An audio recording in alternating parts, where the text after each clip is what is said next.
Imagine a world where the Atlantic and Pacific Oceans are not connected, forcing every vessel carrying the world's goods to sail 8,000 miles further around the southern tip of South America. That extra distance was not a minor inconvenience. It was a geopolitical choke point that dictated the flow of civilization.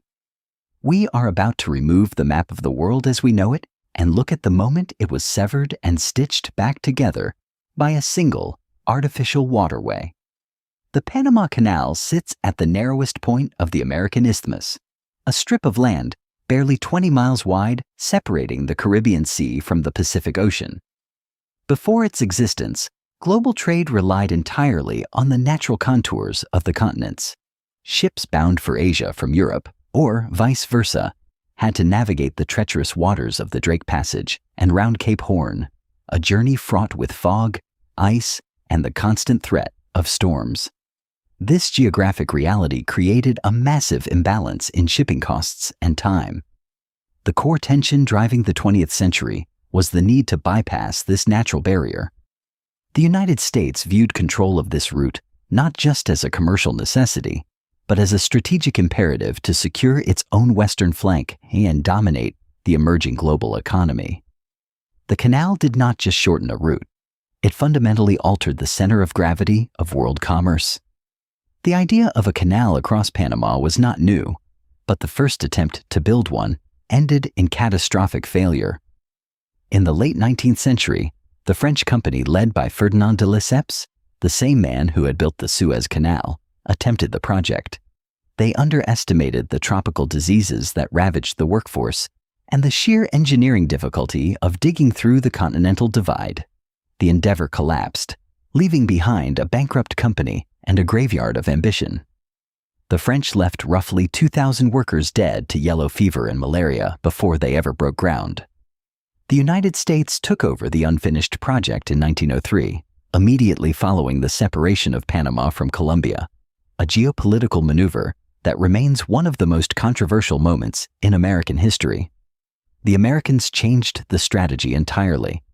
They did not attempt to build a sea-level canal like the French. They built a lock system. Construction began in earnest in 1904 and concluded with the opening of the canal in 1914.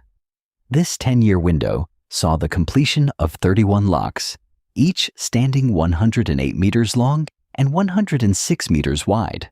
The total excavation removed approximately 100 million cubic meters of earth. The economic impact was immediate and staggering.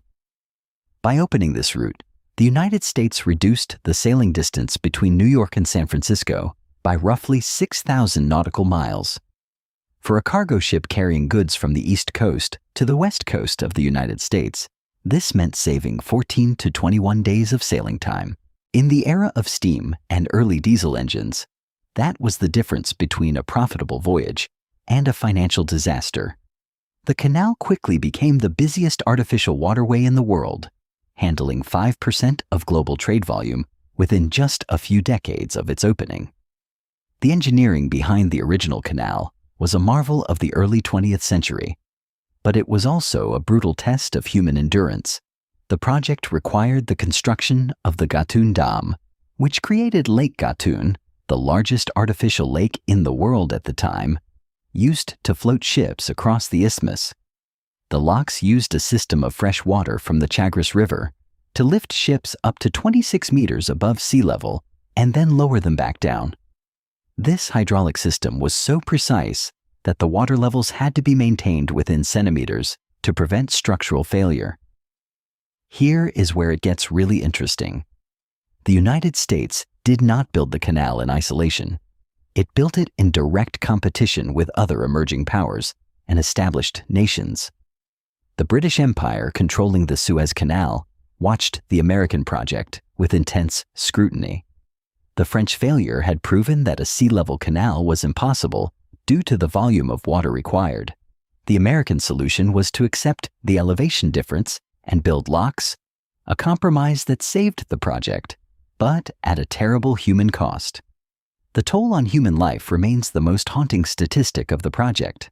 Approximately 27,000 workers died during the construction phase. This number includes the thousands who perished during the initial French attempt and the subsequent American effort. The causes were multifaceted: yellow fever, malaria, accidents involving dynamite and heavy machinery, and exhaustion. The United States applied modern medicine, specifically the work of Dr. William Gorgas, who eradicated the mosquito vectors for malaria and dengue, which saved the project. However, the death toll underscores the raw power of geography against human will. The canal allowed ships to bypass the dangerous currents and storms of the Pacific, creating a predictable schedule for global trade. This predictability is the bedrock of modern logistics. Before the canal, a voyage around Cape Horn could take weeks due to weather delays. After the canal, schedules became reliable, allowing just-in-time manufacturing to take root globally. The canal effectively doubled the capacity of global trade routes, enabling the rapid expansion of the American market and the integration of Asian economies into the global supply chain. It was not just a shortcut, it was the catalyst for the industrial boom of the mid-20th century. Despite its robust construction, the canal faces a new and existential threat: climate change. The lock system relies entirely on fresh water from the Chagres River, which is fed by rainfall in the Darien region. As global temperatures rise, the hydrological cycle in Central America has become erratic. Droughts are becoming more frequent and severe, leading to critically low water levels in the Gatun Lake Reservoir. The consequences have been immediate and measurable. In 2023, the Canal Authority had to reduce the number of transits by 36% due to water shortages.